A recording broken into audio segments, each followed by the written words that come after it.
네, 안녕하세요. LS증권의 염승환 이사입니다. 최근 저를 사칭하는 여러 유튜브 방송이나 카카오톡 채널들이 상당히 많은데요. 저는 이제 LS증권과 함께하고 있는 이 연불리와 함께 채널에서 공식적으로 방송을 좀 하고 있고, 저를 사칭하거나 돈을 달라고 한다거나 리딩을 원하거나 이런 것들은 다 사기일 가능성이 높기 때문에 여러분들이 각별히 주의를 하셨으면 좋겠습니다. 우리의 등장은 쉽게 뜨거워지는 심장을 지키고 길 잃은 머릿속을 냉철하게 만들 것이다. 투자는 그렇게 차가워야 하니까. 성공 투자를 위한 리딩 솔루션 LS증권. 이곳의 사람들은 말한다. 쉽게 뜨거워지지 말라고. 빨간불일수록 더 차가워지라고. 차가운 고수들의 투자 플랫폼 투혼. 네, 안녕하세요. 염승환 이사입니다. 2024년 9월 20일 함께 배우기 시작하겠습니다. 오늘은 이제 헬스케어, 주로 제약바이오 위주로 할 텐데요. 파트 2 편이고 바이오 의약품 오늘 설명해 드리고, 지난 시간에 이제 제약바이오를 공부해야 되는 이유나 왜 중요한지 이런 것들을 설명드렸고, 사실 제약바이오가 어렵죠. 그래서 많은 분들이 공부를 거의 포기하시고 투자도 그냥 단기 위주로만 하려고 하시고, 왜냐하면 어려우니까. 예. 뭐 저도 마찬가지고 굉장히 어려운 용어들도 많고, 근데 어쨌든 이제 이 함께 배우기를 통해서 최대한 제가 공부를 해가지고요, 이게 쉽게 풀어드릴 테니까 쉽게 좀 개념을 이해하시면 좋을 것 같아요. 너무 어렵게 막 이해하실 필요는 없고요. 뭐 우리가 뭐 전문 지식 뭐 그렇게까지 알 필요는 없습니다. 투자하는데. 예. 기초적인 것들만 가닥만 잘 잡아주면 나중에 이제 보고서를 보거나 신문 기사를 보거나 이거 다 연결해서 볼 수가 있거든요. 그런 토대를 만드는 거예요. 이 함께 배우기는. 이걸 통해서 뭐, 나는 뭐 반도체 전문가가 됐고 2차 전지 전문가가 됐고, 그게 아닙니다. 예. 그렇게 하려면 정말 더 깊게 들어가야 되겠죠. 네, 그런 정도까지는 아니고 기초로만 잘 쌓으면 보고서를 보건 책을 보건 굉장히 편해질 수가 있어요. 예. 그러니까 이제 그런 토대를 만든다라는 개념으로 봐주시면 좋겠습니다. 자, 그래서 오늘 이제 바이오 의약품 한번 다뤄보도록 하겠습니다. 일단 이제 그에 앞서서 지난번에 이제 현대 의약품 중에 우리가 아스피린 한번 말씀드렸잖아요. 근데 또 한 가지가 페니실린. 이게 정말 위대한 발명입니다. 발견이라고 해야 되겠죠.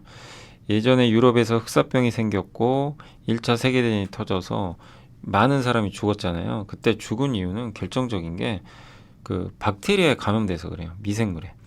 피부에 침투하잖아요. 그러니까 우리 피부는 방어막이에요. 그래서 외부 균이 침투를 못하게 이렇게 피부가 막아주는 역할을 하는데, 근데 여기에 상처가 생기면 쉽게 들어가죠. 세균이. 그래서 이제 감염돼서 죽는다고 하는 건데, 이 영국의 알렉산더 플레밍이 페니실린을 이제 발견을 해가지고, 그게 곰팡이입니다. 곰팡이. 그래서 현대의약품 항생제가 이제 탄생한 계기가 됐는데, 푸른 곰팡이, 그러니까 이 실험을 하고 있었어요. 이 페니실린이 여기 포도 상규균이죠. 이게 균입니다. 이 포도 상규균을 이제 어떻게 보면 푸른 곰팡이가 있는데, 요게 이제 푸른 곰팡이, 제가 헷갈렸습니다. 요게 푸른 곰팡이에요. 요게 여기 있는 게 이 푸른 곰팡이가 있는데, 이 푸른 곰팡이가 이 우연히, 그러니까 이제 실험을 하고 있었는데 어디 뭐 공간이 열려 있었나 봐요. 그러니까 플레밍 실험실을 빠져나와서 얘가 이제 위층으로 간 거죠. 위층으로 갔더니 여기에 그 포도 상규균이 여기 있거든요. 균입니다, 균. 그러니까 저기 실험하는 곳인데 푸른 곰팡이가 절로 간 거예요. 포도 상규균한테. 그러니까 포도 상규균이 근데 죽어버렸어요. 균이 없어져 버린 거예요. 그러니까 그때 이제 생각을 한 거죠. 푸른 곰팡이가 균을 없애주는구나. 항균 작용. 그래서 이 푸른 곰팡이를 이제 거기서 물질을 빼낸 거예요. 그게 페니실린이에요. 그래서 곰팡이입니다, 곰팡이. 그러니까 진짜 우연히 발견한 거죠. 실험하다가 우연히 푸른 곰팡이가 포도 상규균한테 갔는데 포도 상규균이 죽어버린 거죠. 그래서 그 후로 이제 요거 항생제 물질을 발견을 해서 포도 상규균, 임질균, 내막염균, 디프테리아균, 무서운 그 전염병을 일으키는 다양한 병원균에 대한 효과를 확인을 했어요. 그래서 1943년부터 실제 사용을 시작했고 2차 세계대전 중에 그때 한창일 때 상용화해서 이렇게 많은 사람들이 치료를 이렇게 페니실린을 통해서 받게 됐습니다. 그러니까 참 이게 약이라는 게 버드나무 잎이 아스피린이 됐고 푸른 곰팡이가 페니실린이 되는 것처럼 되게 자연에서 이런 약들이 탄생한다는 게 되게 좀 특징적인 그런 부분인 것 같아요. 그래서 이런 페니실린의 탄생도 있었다. 이렇게 좀 알아두시면 좋을 것 같고요. 그 다음에 백신도 탄생한 계기가 있습니다. 그러니까 우리가 코로나 때 뭐 저도 백신 맞아봤지만 이 백신이 처음 이제 탄생한 건 1796년인데 그러니까 백신이 뭐죠? 병용군을 환자에게 주입해서 면역력을 형성하는 거죠. 우리 몸은 일단 기본적으로 뭔가 이상한 게 들어오면요 거부 반응을 일으켜요. 예, 이 면역 세포가 공격을 하죠. 그게 이제 면역력이 있는데 면역력이 약해지면 그러면 어떤 세포들이 침투할 때 이제 무방비 상태가 되는 거죠. 예. 근데 영국에 이제 이 백신을 그러면 어떻게 만들게 됐냐 처음에 영국의 에드워드 제너가 세계 최초의 백신 개발을 했거든요. 소저슬자는 일꾼들이 우두에 감염이 됐어요. 근데 천연두 아시죠 옛날에? 지금은 천연두 걱정 안 하잖아요. 소멸대추고요. 근데 당시 옛날에는 천연두가 되게 무서운 병입니다. 그냥 걸리면 많이 죽었죠. 근데 이 천연두에 걸리지 않는 사람들이 있었어요. 소젖을자는 사람들 중에 우두에 감염이 되면 감염이 됐다가 회복이 되면요 천연두에 안 걸렸다는 걸 알게 된 거예요. 그래서 제너는 우두 환자의 이 고름을 이용해서 천연두 백신을 개발합니다. 그러니까 이게 뭐냐면 소젖을 짜는 사람들이 우두에 감염됐는데 죽지는 않았는데 회복이 됐어요. 그럼 근데 이상하게 천연두엔 또 안 걸려요. 그러면 이 우두 환자의 이제 고름 있죠. 요게 이제 백신 역할을 해준 거예요. 천연두에. 예. 그래서 정원사의 아들에게 백신 접종을 했는데 천연두 환자의 고름을 정원사 아들한테 또 투여를 했어요. 그랬더니 천연두 감염이 차단된 거죠. 예. 그러니까 백신이라는 건 어떤 균이 들어왔을 때 그걸 막아주는 건데 미리 예행 연습을 하는 거죠. 안에서. 우리 몸이 야 저거 문제 있는 병원군이야. 그걸 미리 알고 있어요. 그래서 공격을 해서 막아버리는 거죠. 그게 백신 역할을 하는 거예요. 면역력을 미리 면역력을 이제 키워주는 거죠. 예. 근데 그게 바로 우두 환자의 고름이었던 거예요. 그죠? 그게 이제 백신의 첫 탄생이었다. 그러니까 되게 참 이 약이라는 게 예전으로 돌아가 보면 다 우연히 발견한 게 정말 많은 게 좀 특징인 것 같습니다. 그리고 이제 용어 중에 또 하나가 모달리티라는 용어 많이들 보고서에서 보셨을 거예요. 이 증권사 보고서 보다 보면요. 모달리티. 뭐 이게 제약바이오만 보고서에만 있는 게 아니에요. 그래서 모달리티는 뭐냐면 그러니까 이런 거죠. 어떤 암세포를 제거하기 위해서 내가 어떤 방법을 쓰면 좋을까? 어떤 모달리티? 그 수단이라고 보시면 돼요. 수단. 그러니까 우리가 서울에서 부산까지 갈 때 어떻게 가죠? 승용차, KTX, 비행기. 예. 뭐 여러 가지 방법들이 있죠. 예. 뭐 자전거 타고 갈 수도 있어요. 그죠? 예. 시간은 많이 걸려도. 근데 내가 갈 때 뭘 탈지, 그 타는 수단, 간 목적지까지 갈 때 그 목적을 달성할 수 있게 만들어주는 수단이 바로 모달리티라고 보시면 돼요. 그래서 만약에 암을 내가 암 치료를 하고 싶은데 어떻게 치료할 거냐 이거죠. 예. 합성의약품으로 치료할 거냐, 표적 항암제로 할 거냐, 면역 항암제로 할 거냐, 되게 많죠. 그러니까 어떤 모달리티로 질병을 없앨까? 요거에 대한 거라고 보시면 되겠습니다. 그러니까 그 하나의 방법, 치료 방법이라고 생각하시면 돼요. 그러니까 어려운 용어는 아니에요. 근데 이제 저도 이제 보고서를 보다 보면은 뭐 자꾸 모달리티 이 용어가 너무 많이 나오는 거예요. 그러니까 여러분들도 아마 보고서 보면서 많이 듣고 이게 모달리티가 도대체 뭐길래 이렇게 자주 나오나? 근데 결국 이제 이 치료를 하기 위한 방법이다, 수단이다. 이렇게 좀 생각하시면 좋을 것 같습니다. 어떤 모달리티로 질병을 없앨까? 네, 이게 바로 합성의약품을 쓸 거냐, 항체의약품을 쓸 거냐, 이런 종류들이 있다. 이렇게 보시면 되겠고요. 그리고 그럼 이제 합성의약품 설명해 드릴 텐데, 바이오의약품하고 이게 바로 모달리티예요. 합성의약품도 모달리티, 바이오의약품도 모달리티가 되는 거죠. 네. 그러니까 내가 두통이 걸렸을 때, 어떻게 치료를 받지? 이제 어떻게 보면 이제 의사 선생님 찾아가는 것도 하나의 모달리티죠. 예. 그리고 나 아스피린 먹자. 예. 아스피린 먹자. 진통제. 예. 이것도 하나의 이제 그 방법이 되는 거죠. 그죠? 예. 합성의약품이 되는 거니까. 자, 그래서 이제 화학물질을 이제 이 합성의약품 뭐죠? 화학물질 공식 있잖아요. 이렇게 정해진 화학 공식대로 제조하는 거고, 아스피린은 이제 지난번에 설명드린 대로 매출 한 1조 원 정도 되는 거죠. 근데 이 합성의약품은 대부분 이제 저분자입니다. 비교적 이렇게 간단해요. 예, 비교적 간단한 구조로 돼 있고, 우리 몸에 투입을 하면 대사작용을 통해서 우리가 이제 먹는 거죠. 예, 이게 보통 알약 먹잖아요. 그럼 이제 안에 들어가서 대사작용이 일어납니다. 대사작용은 생물의 세포에서 이 생명을 유지하기 일어나는 그런 변화라고 보시면 돼요. 그러니까 이거 우리가 약을 투여하면 그 약이 이제 분해가 돼가지고 화학작용을 일으켜서 몸에 이제 영향을 주는 거죠. 그게 이제 대사작용이다. 그래서 우리 약국에서 볼 수 있는 대부분의 그런 약들 있죠. 이게 바로 저분자 합성의약품입니다. 그래서 이게 단점은 뭐냐면 우리 몸의 대사작용을 이제 거쳐서 약효가 발생하는데, 나는 여기만 아파요. 여기만 특정해서 가는 건 아니에요. 내가 팔이 여기가 아프단 말이에요. 나 이것만 치료받고 싶은데. 그럼 이제 그거는 표적 물질을 이제 투입을 하는 건데, 저분자 합성의약품은 그런 효과가 있는 게 아니고 그냥 대사작용하는 거예요. 거기에 직접 작용하는 게 아니에요. 질병의 목표에 바로 가는 건 아니죠. 그러니까 몸에 분해라든가 이런 대사작용을 통해서 천천히 이제 작용이 일어나는 거죠. 그래서 먹기나 먹고 이런 거는 되게 간편한데, 직접적인 효과가 발현되기까지는 좀 시간이 걸릴 수 있다. 여기 이제 합성의약품이라고 보시면 되겠고, 당연히 만들기는 더 간단하죠. 간단한 구조고 공식이 있으니까. 근데 바이오의약품은 그럼 뭐냐?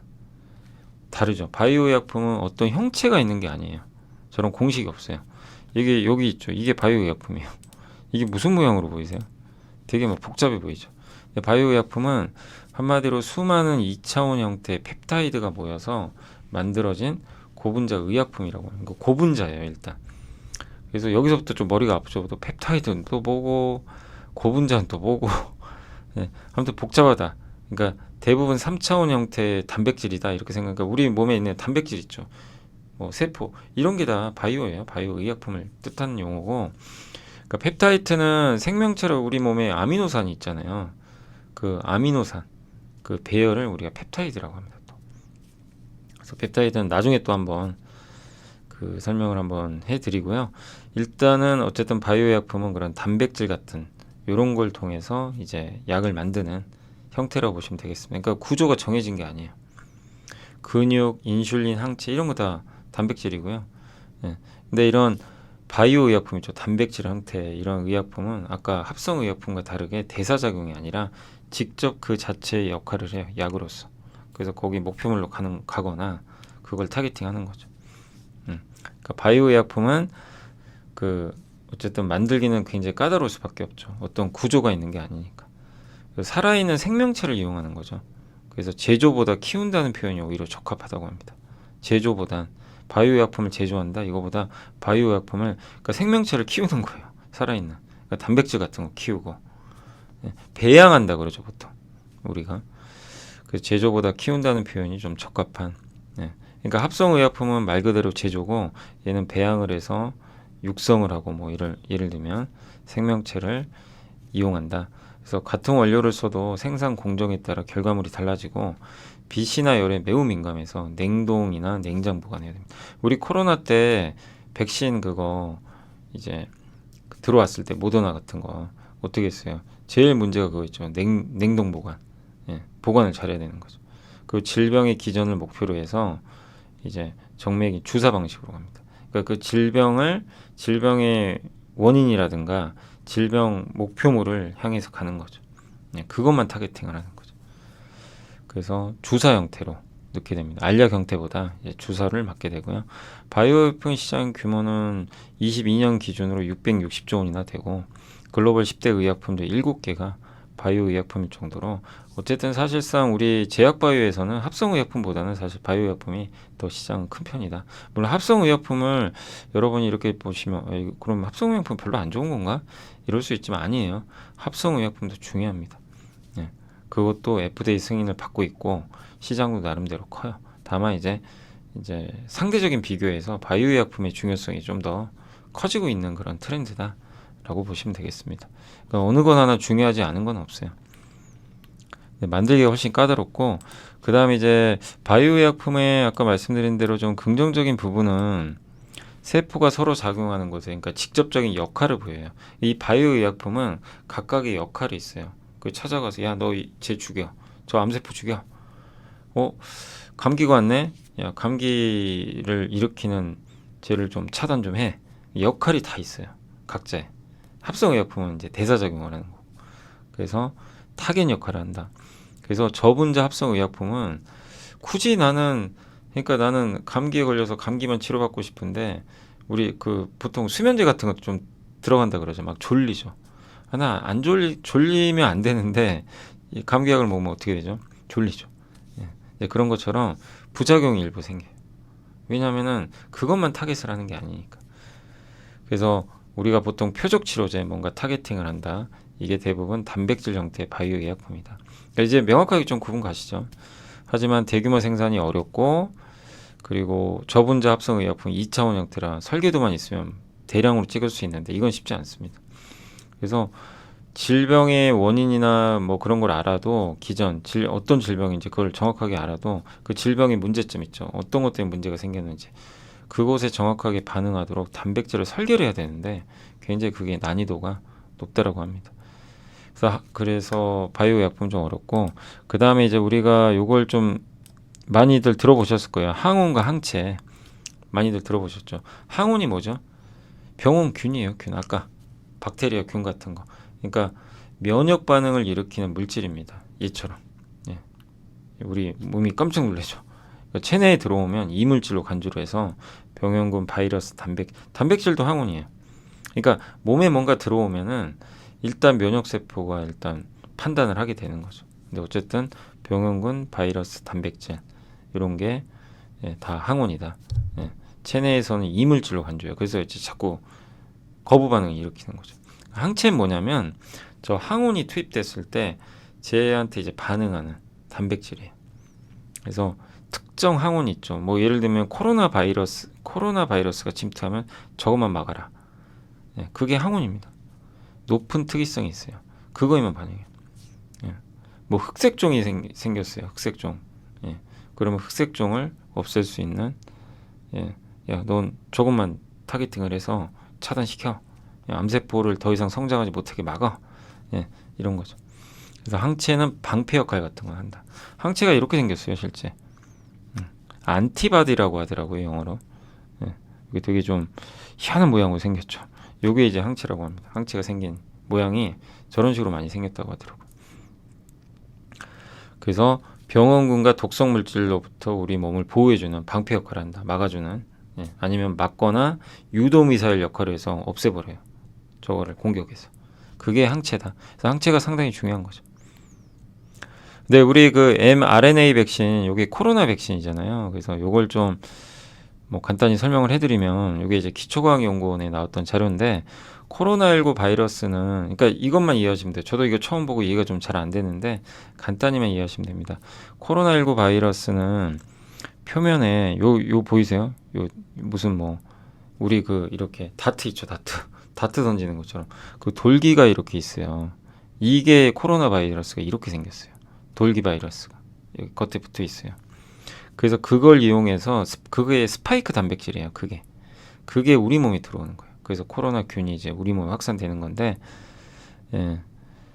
근데 이 스파이크 단백질 있죠. 얘가 침투할 때 여기에 찰싹 붙어가지고 스파이크 단백질이 활동을 못하게 막으면 코로나19 바이러스가 우리 몸에 제대로 침투를 못하겠죠. 그게 바로 백신이에요. 그걸 못하게 해주는. 근데 mRNA 백신은 뭐냐면 과거 백신과 좀 다르게 작동을 합니다. 그러니까 mRNA 백신은 이 스파이크 단백질 있죠. 그러니까 mRNA 백신은 뭐냐면 이 스파이크 단백질이 요 모양 있죠. 코로나19 모양이 이렇게 생겼고 실제 이제 코로나 안에 세균은 이제 여기 안에 있다고 생각하시면 되겠는데 요거를 저 이제 스파이크 단백질 저 모양 있죠. 저걸 본따 가지고 근육 주사 저기 형태로 넣어가지고 우리 몸에 주사를 한 거예요. 주사를 하는 거예요. 그럼 제가 이제 처음에 들어오죠. 우리 몸에 저 스파이크 단백질 같이 생긴 게. 그럼 우리 몸에 들어오면은 이제 면역 세포가 발동을 합니다. 쟤 뭐야? 저 이상하게 생긴 게 들어왔네. 제거를 해줘요. 공격 명령을 해요. 항체가 생성이 돼서. 야, 쟤 없애. 그래서 쟤를 없애주는 거고. 근데 실제 그러면 나중에 어떻게 돼요? 코로나가 바이러스가 똑같은 비슷한 모양처럼 생겼잖아요. 저 돌기처럼 생긴 게. 저게 실제로 우리 몸에 들어왔어요. 야, 저거 우리가 없앴던 건데 또 들어왔네? 또 공격해. 그러니까 이미 이제 합숙 효과가 생겨버린 거죠. 그래서 야, 저거 없애. 예. 그런 이제 명령을 해주는 거죠. 그래서 mRNA 뭐냐면 저기서 RNA, 예. RNA가 이제 질병의 근원 같은 건데, 예. 질병을 일으키는 이제 하나의 근본, 이제 원인이라고 보시면 될 것 같은데요. 저 mRNA는 뭐냐면 이제 메신저라 그래서 그 이제 어떻게 보면 유전 정보라고 보시면 돼요. 네. 유전 정보를 담아서 메신저 역할을 해주는 거죠. 네. 그러니까 한마디로 이렇게 생긴 거 있죠, 요게. 요 비슷한 모양을 그대로 이제 복사하는 거죠, 어떻게 보면. 네. 이렇게 보시면 되겠고, 그래서 바이러스 표면에 있는 스파이크 단백질을 만드는 유전 정보를 담고 있는 게 바로 mRNA예요. 예. 요거를 이제 만들어낸 거죠. 이 mRNA가 사람 세포로 들어가면 스파이크 단백질이 형성이 되고, 이를 바이러스가 실제 침투한 게 아닌데 침투했다고 착각하는 거예요, 우리 인체가. 스파이크 단백질에 대한 항체를 빨리 만들어내요, 면역세포가. 그래서 실제로 아까 설명드린 대로 진짜가 들어와도 감싸서 예방을 해주는 거죠, 감염. 근데 코로나19 바이러스를 그럼 직접 투입 안 해도, 예, 감염 예방에 필요한 항체를 형성할 수 있죠. 할 수 있는 거죠. 예. 그러니까 우리 몸은 항상 그렇잖아요. 뭔가 그 면역 자극이라는 게 처음에 들어오면 얘가 모르잖아요. 그래서 굉장히 힘들어하는데, 백신 맞는 이유가 미리 이제 예방 주사를 놓는 거죠. 예, 얘랑 비슷하거나 실제 또 균을 투입하는 경우도 옛날에 있었다고 합니다. 아주 옛날에. 예. 근데 어쨌든 코로나19 바이러스를, 예, 직접 투입하지 않아도 감염 예방에 필요한 항체를 형성을 가능하니까 실제 투입을 했을 때 면역 효과가 생기는 거죠. 근데 코로나19 당시에 엄청 빨리 만들어냈죠, 이 백신을. 그러니까 이 스파이크 단백질 있죠, 요게 핵심인데 요거를 만들어내는 유전자 코드를 빨리 확인을 한 거예요. 야, 저거 만들어내는 유전자 코드 있지 않냐? 저거 빨리 찾아. 그래서 AI가 찾아서 저걸 빨리 확인을 했고, 그래서 그거를 빠르게 이제 백신으로 만들어낸 거죠. 네. AI랑도 이제 조합이 됐던 거죠. 그래서 결론을 내리면 백신이라는 거, mRNA, 우리 몸은 어쨌든 뭔가 들어오면 거부 반응을 일으키게 돼 있는데, 그게 백신이라는 건 미리 학습을 시키는 건데, 그렇다고 우리가 코로나 균을 먼저 투입할 수는 없잖아요, 우리 몸에. 그잖아요. 그래서 그거랑 비슷한 거를 만들어내요. 스파이크 단백질을 처음 생긴. 예. 저거를 이제 만들어냅니다. 코로나 백신과 거의 비슷하게 생긴 모양. 저게 바로 이제 그 이제 mRNA다. 이렇게 보시면 될 것 같아요. 예. 그래서 저걸 투입해서 학습을 시킨 다음에 제거를 한다. 예. 이렇게 보시면 좀 좋을 것 같습니다. 요게 이제 백신의 역할이다. 예. 좀 어느 정도 이해가 되셨으면 좋겠습니다. 물론 뭐 쉬운 용어는 아니지만. 예. 자, 그리고 또 한 가지가 그 이제 바이오 의약품이나 이런 거 뭐 합성 의약품도 마찬가지고, 여러분들이 이제 그 이렇게 증권사 보고서 보다 보면은, 그러니까 용어 중에 끝에 맙자로 끝나는 용어들 많이 들어보죠. 뭐 레이저 티닙, 아미반타 맙, 타 맙 아니면 닙자로 끝나요. 근데 그거 좀 설명드릴게요. 이게 뭐냐면 맙은 항체 치료제예요. 아까 항체가 뭐라 그랬죠? 항원, 바이러스균에 붙여서 얘가 활동을 못하게 만드는 거, 타겟하는 거죠. 그래서 맙은 뭐냐면 단일 항체입니다. 그거의 모노 안티바디, 이걸 줄인 거예요. 그래서 어떤 바이오 의약품 같은 경우는 특정한 물질을 발견을 하거든요. 야, 이거 우리 암세포 치료할 때, 암 치료할 때 필요한 그 약을 만들 때 물질이 있어야 돼요. 그 물질에 이제 보통 이름 붙일 때 끝에 맘자나 닙자를 많이 붙입니다. 근데 항체 의약품 같은 경우는 맙자를 붙여요. 그래서 항체의 가장 중요한 특징은 뭐죠? 특정 항원에만 반응하는 거죠. 특정 질환에만. 그래서 항체가 딱 달라붙어서 신호를 전달을 못하게 막아요. 그러니까 암세포가 막 증식을 해요. 자기네끼리 신호를 주고받고 이걸 막아버려요.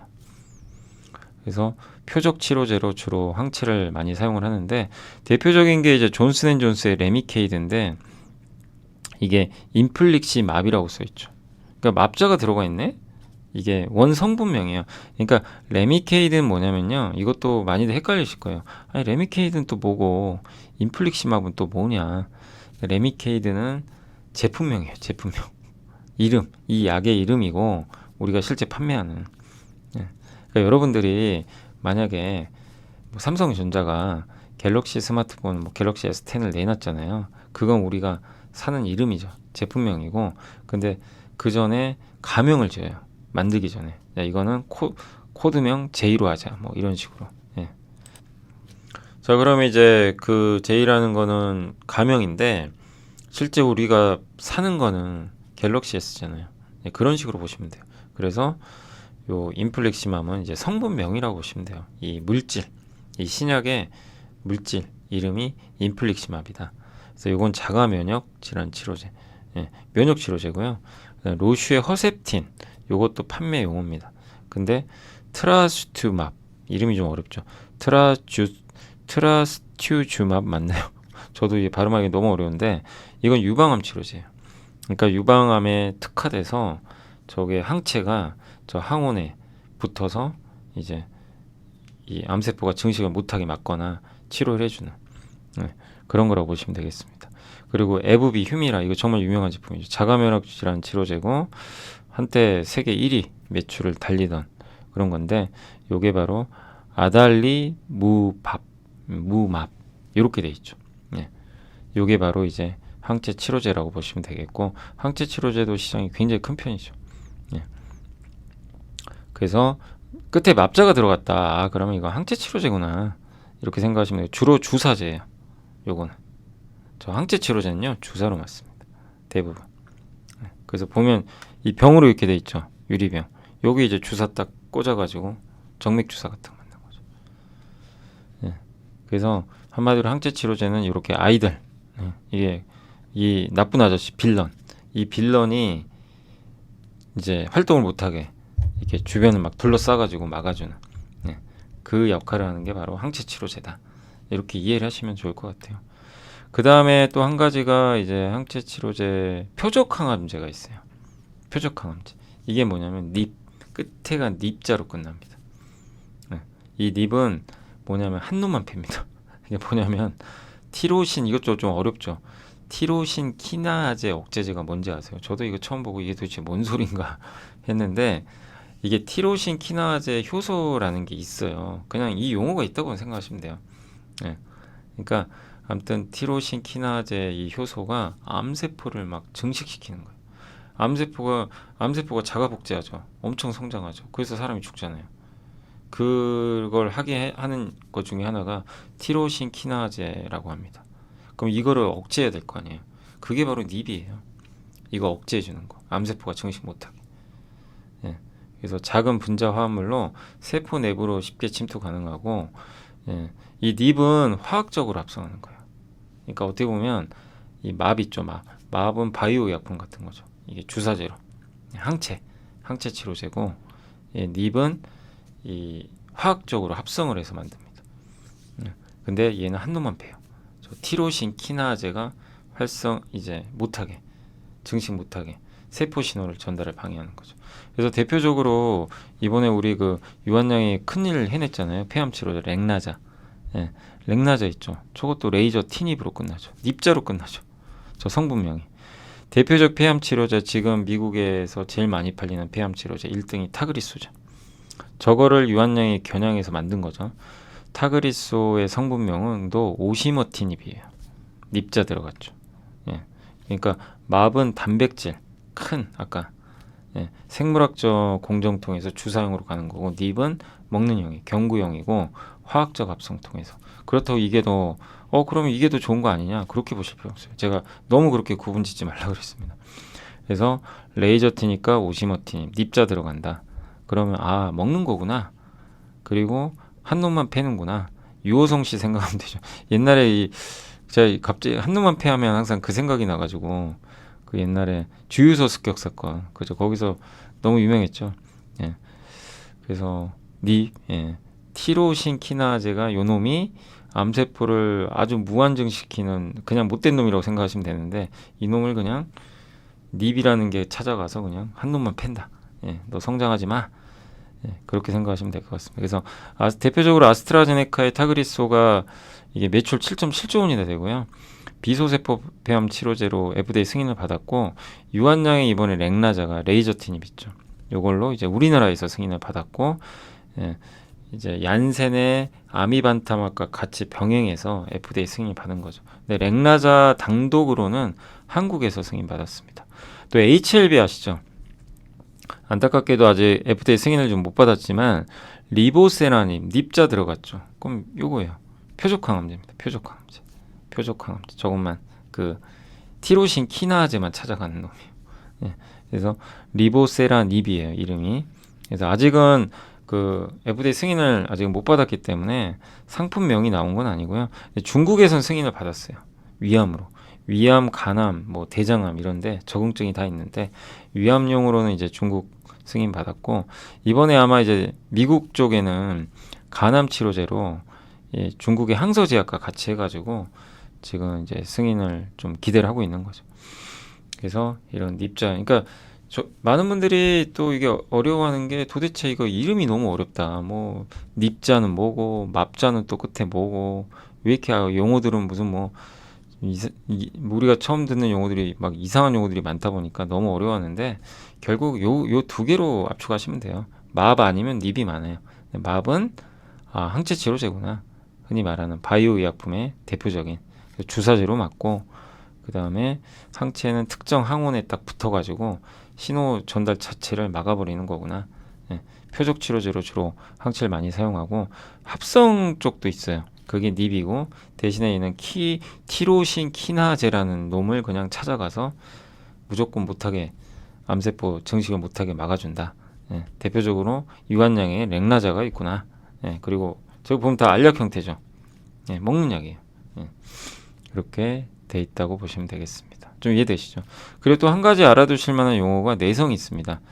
내성은 뭐냐면 약물을 이렇게 반복적으로 사용할 때 그 유효성이 점점 줄어드는 현상이에요. 그러니까 약을 이제 많이 먹다 보면요 내성 생긴다 그러죠. 그럼 효과가 없다는 얘기예요. 그러니까 이 병원체가 처음에는 당해요. 이게 막 항체가 공격을 하고 그래서 무기력하게 죽는데 나중에는요 이 병원체가 스스로 저항력을 획득해요. 방패가 생겨서 아무리 그 약물이 공격을 해도 자기를 방어를 합니다. 이렇게 이 빌런이 끄떡도 안 하는 거예요. 그게 내성이에요. 그래서 항생제 같은 경우는 이게 요거 이제 저도 자료를 찾아보니까 항생제는 내성이 생긴대요. 그래서 끝까지 만약에 항생제를 처방받았으면 복용을 중단하면 안 된대요. 중간에 복용을 중단하면 내성이 생기니까 항생제를 처방받으셨을 때는 일단은 끝까지 복용하시는 게 좋고 그 다음에 콧물약이나 알레르기 약은 원래 내성이 없대요. 콧물이나 비염, 알레르기는 항히스타민제라고 하는데 1년 내내 사용해도 그냥 효과는 똑같다고 합니다. 진통제는 내성이나 의존성이 없는 비마약성 진통제라서 내성에는 좀 약간 중립인 것 같고 그다음 우리가 이제 많은 분들이 좀 약간 착각하는 것 중에 하나가 고혈압, 당뇨병, 고지혈증 있죠. 이것도 내성이 생긴다고 이제 생각하는 분들이 있는데 이거는 내성 걱정할 필요가 없다고 합니다. 처방받는 용법, 용량만 잘 지키면 내성 자체가 원래 없다고 합니다. 그래서 항생제 있죠. 항생제 복용할 때만 이제 그걸 좀 주의해라. 내성이 생긴다고 합니다. 실제 항생제 먹다 안 먹어버리면 이게 내성균으로 얘가 병원균이 막 세져 버리는 거예요. 그렇다고 하니까 그런 부분들 좀 알아두시면 좋겠고 그러니까 이 제약회사들의 제일 고민이 내성이에요. 약을 이제 처음에 뜰 때는 약효가 좋은데 쓰다 보면은 항생제도 그렇고 일부 내성이 생기면 약효가 아무 소용이 없는 거예요. 그럼 약을 먹으나 마나가 되시죠. 그래서 내성을 줄이기 위한 노력들을 많이 하는데 그 대표적인 게 이 렉나자 있죠. 아까 유한량에 이 렉나자가 FDA 승인 받은 건 렉나자로 받은 게 아니에요. 아미반타만 있죠. 맙자 들어갔죠. 그러니까 아까 그 맙자 들어간 거랑 얘는 레이저티닙이죠. 렉나자는 이름이 레이저티닙입니다. 닙자랑 합쳐버렸어요. 그러니까 되게 이 둘을 결합한 거예요. 결합해서 임상시험을 한 거예요. 그랬더니 어떤 효과가 생겼냐면 둘을 결합했더니 이 돌연변이 있죠. 비소세포 폐암이 내성이 생기는 경우가 있나 봐요. 그래서 약을 투입을 해도 예를 들면 렉나자가 막 들어가도 야, 나 이제 내성 생겼어. 방패가 생겼어. 근데 아미반탐하고 같이 했더니 저건 뭐지? 하면서 이제 무기력하게 병원군이 이제 죽는 거죠. 그러니까 내성을 방지했다고 합니다. 그 내성 방지 효과가 좀 있대요. 그 렉나자랑 이제 아미반탐의 병행으로 한 거죠. 그게 이름이 바로 마리포사예요. 레이저트닙, 아미반탑을 합쳐서 이제 FDA 승인을 받은 거죠. 이번에. 그러니까 단독으로 받은 건 아니에요. 둘을 합쳐서 했다. 그 이유 중에 하나는 내성을 방지하기 위해서다. 그래서 내성도 상당히 중요하다는 거 염두에 두시면 좋겠습니다. 자, 그래서 이제 오늘 이제 바이오 의약품 이렇게 한번 좀 설명을 해드렸고, 그 다음에 이제 오늘 그 기업 분석 뭐 매주 하나씩 제가 할 수 있을지 모르는데 일단 여력이 되면 이제 끝부분에는 뭐 제약바이오 기업들 하나씩 소개를 좀 해드릴게요. 그래서 오늘은 이제 첫 번째로는 SK바이오팜 설명을 한번 해드릴게요. 워낙 뭐 올해 성과 좋았죠. 1993년 SK그룹에 이건 다 제가 전자공시 찾아본 거예요. 그래서 차세대 성장 동력 발굴 위해서 신약 개발을 시작을 했고, 중추신경계 분야에서 특히 뇌전증 있죠. 발작한다 그러죠. 예. 굉장히 좀 무서운 병이잖아요. 거기에 좀 집중을 했어요. 근데 처음에는 이제 미국에서 처음 그 승인 받은 제품은 수면장애 있죠. 그 신약 솔리엄 페톨이라고 하는데 요거를 일단 미국에서 FDA 승인을 받아서 2019년에 썬롯이라는 제품, 이게 이름입니다. 예. 요걸 출시를 했고, 그 다음에 뇌전증 치료 신약 세노바메이트라고 있거든요. 요게 2019년에 11월에 FDA 승인. 놀랍죠. 두 개를 19년도에 둘 다 받아버렸어요. 근데 요거는 생각보다 시장이 좀 작고, 요게 좀 핵심이죠. 세노바메이트. 요게 이름이 2020년 5월에 이제 출시를 했는데 엑스코플이에요. 그러니까 제품명은 엑스코플이, 저 신약의 성분명은 세노바메이트다. 요건 이제 맙자나 뭐 그런 게 들어가진 않았기 때문에 그 두 개랑은 좀 별개겠지만 어쨌든 엑스코플이라는 이름으로 나왔고, 또 최근에 임상 3상을 FDA 이제 승인을 받고 임상 3상을 하고 있어요. 최종 승인까지 좀 이제 지켜봐야 되겠지만, 레녹스 가스토 치료제라고 있는데 카리스바메이트래요. 요거를 이제 임상 3상을 개시를 했고 4월에. 근데 저도 이게 뭔지 몰랐는데 주로 1세에서 이게 굉장히 무서운 병이더라고요. 제가 또 검색을 해보니까 소아, 그러니까 굉장히 어린 아이들한테 주로 발병하는데 아이들이 이제 발작하는 거예요. 굉장히 뭐 부모님 입장에서 얼마나 가슴이 아프겠어요. 근데 어쨌든 가장 심각한 형태의 뇌전증 중에 하나라고 합니다. 이게 치료제가 없나 봐요. 그래서 약물 치료를 해도 계속해서 이게 그 행동 장애나 이런 게 동반되니까 굉장히 좀 무서운 병인데, 요게 좀 잘 그 임상 시험이 돼서 꼭 좋은 치료제가 나왔으면 좋겠네요. 어쨌든 요런 이제 임상 3상까지 하고 있다. 그리고 올해 반기 매출이 2,480억으로 매출이 급증했는데 엑스코프리 매출만 2,398억이니까 거의 한 대부분이 그냥 그러니까 SK 바이오팜은 다른 거보다 그냥 저 엑스코프리가 잘 팔리느냐, 처방이 잘 되느냐, 이것만 보시면 돼요. 그러니까 단순합니다, 오히려. 그리고 이게 그 처음에 다들 좀 의아했던 게, 미국에 의약품을 내놓잖아요. 판매를 하려면 유통망이 있어야 되는데 자체 유통망을 설립을 한 거예요. 되게 무모하죠. 미국이란 큰 나라에 유통망 없이 그냥 맨 땅에 헤딩하는 건가? 근데 그럴 수 있었던 이유가, 뇌전증 진료 신경과 전문 의수는 10,000명밖에 안 돼요. 고혈압 같이 이렇게 큰 시장 있죠. 만성 질환. 여기는 20만 명이에요. 그러니까 여기는 기본적으로 그걸 깔고 들어가야 돼요. 유통망을. 그래서 유한양행도 기술 수출을 존슨앤존슨에 했고, 존슨앤존슨이 어떻게 보면은 신약 개발 이제 그 임상 시험도 해주고 그 유통망도 자기가 갖고 있죠. 그래서 유한양행 로열티만 받는 거예요. 판매금의 한 10% 정도 받을 거예요. 근데 이제 SK 바이오팜은 유한양행과 뭐가 다르냐면 처음부터 끝까지 혼자 다 했어요. 유통까지는, 판매도 다 합니다. SK 라이프 사이언스라는 회사가 직접 미국에 유통해요. 그러니까 그냥 매출이 다 자기한테 잡혀요. 100억 벌면 100억이 자기 거예요. 예. 유한양행은 만약에 미국에서 그 렉나자가 1,000억 팔리면 100억만 갖는 거죠. 예. 근데 그게 또 리스크는 없어요. 왜냐하면 팔리면 팔리는 대로 뭐 비용 들 거 아니잖아요. 비용도 안 들고 로열티만 받는 거예요. 예. 그게 더 좋을 수도 있고. 근데 SK 바이오팜은 직접 다 하니까 비용은 들지만 근데 매출을 다 먹는 거죠. 다 가져오는 거죠. 예. 그런 좀 차이는 있다라고 보시면 좋겠습니다. 어쨌든 뇌전증 진료 신경과 전문의가 좀 적기 때문에 작은 규모의 영업 인력으로도 상업화가 가능했다. 이렇게 보시면 되겠습니다.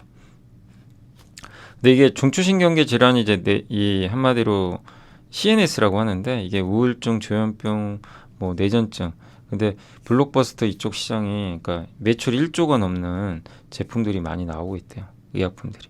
그래서 연구개발 이쪽 관련된 연구개발 파이프라인이 30%가 증가했고 전체 제약 신약 파이프라인 중에 10% 정도가 이 중추신경계 질환이라고 합니다. 항암제에 이어서 두 번째로 높다고 합니다. 그리고 요 시장의 특징이 그러니까 SK바이오팜이 또 되게 이걸 타겟팅을 잘했던 게 전통 대형 제약사 있죠. 뭐 존슨앤존스나 막 이런 아스트라제네카 이런 회사들보다는 중소제약사들이 비중이 높아요. 그러니까 이제 여기를 타겟팅해서 들어간 건 되게 잘한 것 같아요. 그리고 2019년 미국 출시 신약 50개 중에서 CNS 질환 시연이 무려 9개나 됩니다. 그러니까 시장도 커지죠. 시장 커지는데 대형 제약사가 주도하는 독과점 시장이 아니라 중소형 제작사들이 있으니까 침투하기가 더 쉬운 거죠. 그리고 글로벌 CNS 시장 규모 성장률인데 이렇게 앞으로 연평균 한 8% 정도 꾸준히 성장할 걸로 전망을 하고 있습니다. 그리고 엑스코프리 아까 말씀드렸죠. 핵심은 엑스코프리다. 이게 이제 그 SK바이오팜 2분기 실적 발표 그 설명이 자료인데요. 일단 이게 TRX가 처방 건수예요. 의사가. 이 보이세요? 이 미친 듯한 성장. 이게 엑스코프리가 여기서 출발했어요. 이게 경쟁 제품들입니다. 예, 거의 1등 따라잡고 있죠. 엑스코프리 올해 처방 건수입니다. 올해. 이게 작년, 재작년 비교가 안 되죠. 예. 그리고 분기별 매출 보이세요. 그래서 근데 뇌전증 의약품 시장이 앞으로 경쟁상이 크게 변할 게 주요 경쟁사들이 특허가 다 만료돼요. 특허가 만료되면요. 뭘 쓰냐면 복제약이 나와요. 그 복제약을 먼저 써요. 그러니까 미국에서 의사가 뇌전증 환자한테 복제약을 먼저 투입을 해줍니다. 근데도 효과가 없거나 그러면 그 다음에 신약을 넣어줘요. 예. 그러니까 이 특허가 끝난 신약들은 경쟁력이 떨어지죠. 그러니까 만약에 예를 들면 여기 이 빈펫이라고 있거든요. 지금 매출 1위가 22년도에 특허가 끝났어요. 근데 이 회사의 복제약이 있잖아요. 이 복제약을 먼저 써요. 이게 안 통해요. 그럼 빈펫 이거 쓸 겁니까? 안 쓰죠, 의사가. 아니 복제약도 안 되는데 굳이 오리지널 쓸 필요 없죠. 그럼 다른 회사 걸 써요. 그래서 이 SK바이오팜한테 왜 유리하냐면 SK바이오팜의 엑스코프리는 특허가 2032년까지 비교가 안 되는 거죠. 예. 그러니까 굉장히 앞으로 안정적으로 실적을 내주겠죠. 그래서 마지막으로 SK바이오팜 이제 정리를 해드리면 뇌전증 치료제고 성인 부분 발작이에요. 부분 발작입니다. 부분 발작. 그걸로만 지금 나왔고, 근데 더 기대하는 게 뭐냐면 전신 발작도 있고 아까 소아 전신 발작 있죠. 이것도 적응증을 추가해서 할 수가 있어요. 그러면 시장이 더 커지겠죠. 그래서 이걸 해서 이것도 따로 임상을 해야 됩니다. 해서 성공하면 시장은 더 커져요. 예. 그래서 그걸 좀 기대하고 있고 이번 2분기에 매출이 드디어 1,000억 돌파했고 그리고 효능이 되게 좋다고 합니다. 과거 임상할 때부터 33.9% 환자들이 12개월 이상, 그러니까 완전 발작하는 게 없어지는 거예요. 12개월, 1년 이상 발작을 안 하는 겁니다. 얼마나 좋아요. 발작하는 분들 입장에서는 정말 발작하면 얼마나 이게 고통스럽습니까? 근데 그거를 이제 안 하게 되는 거죠. 그 경험을. 기존 치료제는 0에서 6.5%밖에 안 되는데, 예. 여기는 33.9% 환자들이 했으니까 훨씬 더. 그러니까 이제 승인 또 받았겠죠. 그래서 내성 문제도 크게 없었다고 합니다. 그래서 엑스코프리 요거 글로벌 뇌전증 시장은 8조인데 미국 시장이 6조 정도 되거든요. 근데 그 중에 이제 엑스코프리는 어쨌든 지금 점유율을 조금씩 높여가고 있고, 예.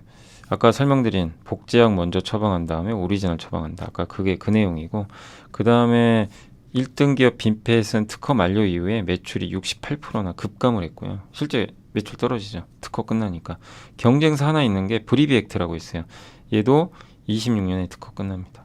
사실상 경쟁자가 없어지는 거죠. 그래서 엑스코프리 매출은 이제 22년에 1692억인데 아마 8170억까지 2027년도에 나중에 1조까지 기록하지 않을까 이렇게 기대를 하고 있는 블록버스터가 되기를 좀 희망하는 그런 제품이다, 의약품이다라고 보시면 좋을 것 같습니다. 자, 그래서 오늘 이제 좀 저는 이렇게 생각보다 또 시간이 이렇게 오래 걸릴 줄 몰랐는데, 예, 아무튼 제약바이오 파트 2 헬스케어 이렇게 바이오 의약품, 합성 의약품, 뭐 주요 용어들, 여러분들이 제일 힘들어하는 게 용어 같은 거예요. 그래서 그 용어들 위주로 잘 좀 제가 풀어서 다음 시간에도 또 다른 헬스케어 주제로 설명을 드려보도록 하겠습니다. 자, 오늘 방송은 여기서 마무리하도록 하겠고요. 또 남은 그 주말 잘 보내셨으면 좋겠습니다. 감사합니다. 우리의 등장은 쉽게 뜨거워지는 심장을 지키고 길 잃은 머릿속을 냉철하게 만들 것이다. 투자는 그렇게 차가워야 하니까. 성공 투자를 위한 리딩 솔루션 에르스증권. 이곳에서 배웠다. 믿음은 상처만 남긴다는 것을. 끝내야 할 때는 차갑게. 차가운 고수들의 투자 플랫폼 투혼.